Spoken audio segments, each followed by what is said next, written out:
I had to write an essay on something which society considers taboo or disgusting. Anything I wanted to kind of write about, and I had to try and justify it. And what I came up with is the topic of incest. Society thinks it's disgusting, it's weird, it's odd.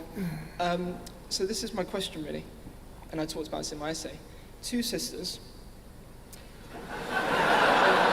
You see, it's an odd subject. Is this a penthouse letter? You've got our attention. It's an odd subject. People automatically think it's disgusting. But two sisters, they're in love. You're off to a good start. Yeah. Well, I'm hoping you'll talk about this and not also say it's disgusting. But two sisters, they can't produce children which are disabled, they're in love, and they're not harming anyone. So my question is, apart from saying it's disgusting, weird, and therefore wrong, can you give one good reason as to why two people who are in love and not harming people shouldn't be together? Just one good reason that's not, it's disgusting, just like people said against homosexuals. Okay. Yeah, it's a very clever device to make it two sisters. I think that's brilliant.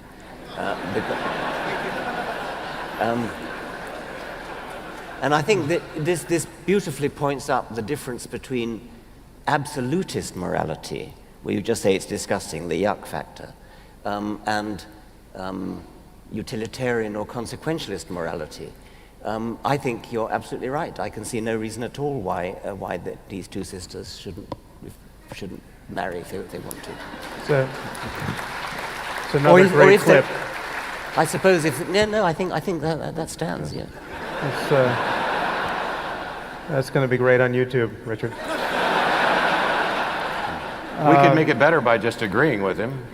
Well, one thing I would add here is that disgust as a moral emotion is obviously this is part of our evolutionary inheritance, but it is a very bad machine for producing moral wisdom. And what is disgusting in one context or in one cultural context is often not in another. And I think there is a truly universal way of solving the question of how to maximize human well-being. It's not even to say that there's only one right answer, but there's certainly wrong answers. There can be many right answers, and there's certainly many wrong answers. And they're wrong not just for you and me and everyone in this room, they're wrong for everybody. Cutting the head off your child is a bad way to raise that child to be a functional adult. And so that's wrong answer number one. But this issue of incest, in this case, this is a thought experiment that the psychologist Jonathan Haidt has used to great effect to produce a phenomenon that he calls moral dumbfounding, where he'll produce an example like that, and he'll ask people whether it's right or wrong, and they'll have a very strong disgust-based sense that it's wrong, but then when told to give a rationale for why it's wrong, they basically come up with this very lawyerly opinion that is just a kind of confabulation. It doesn't really intersect with any kind of moral philosophy.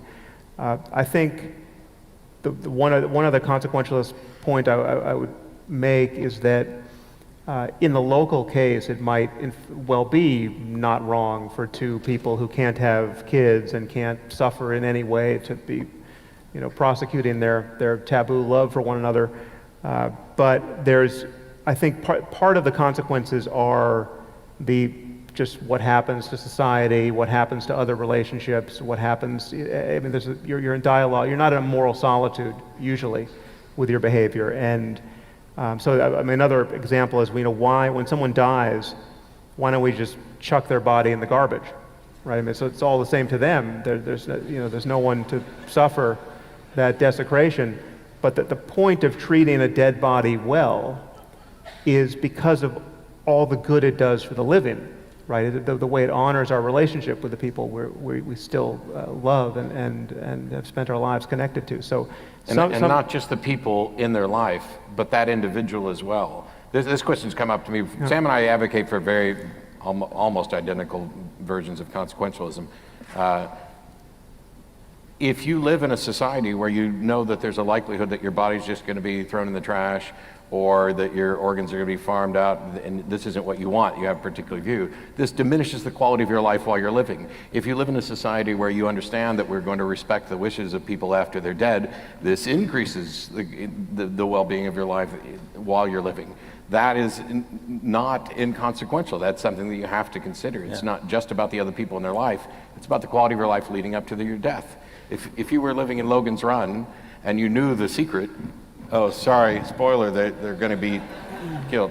It would change how you lived those years prior to that. And that's, we tend to, consequentialists come under fire by people who, from my point of view, seem to only be able to look at things myopically as, oh, this is how it affects me right now. And like in your example, I don't have any objection to your example, but I'm in agreement with Sam that there may be extenuating circumstances in the complexities of a society that might make it not a good idea. And slippery slope arguments can be perfectly good as well. I mean, the argument against eating human roadkills would be where there's nobody to mourn them. There's probably an argument against using the phrase even, I would think. That, slippery slope, we have a very good taboo against cannibalism. In the case of the taboo against incest, I was about to say, I remember I stopped myself, maybe there's a slippery slope, but I can't actually think of it in that case. I can't think of this case of two sisters marrying, what the slippery slope would look like. I think Matt just gave it. If behind every closed door there might be two sisters having sex, that would diminish our quality of life while alive. I'm not quite sure that's what I said, but I'll go with it.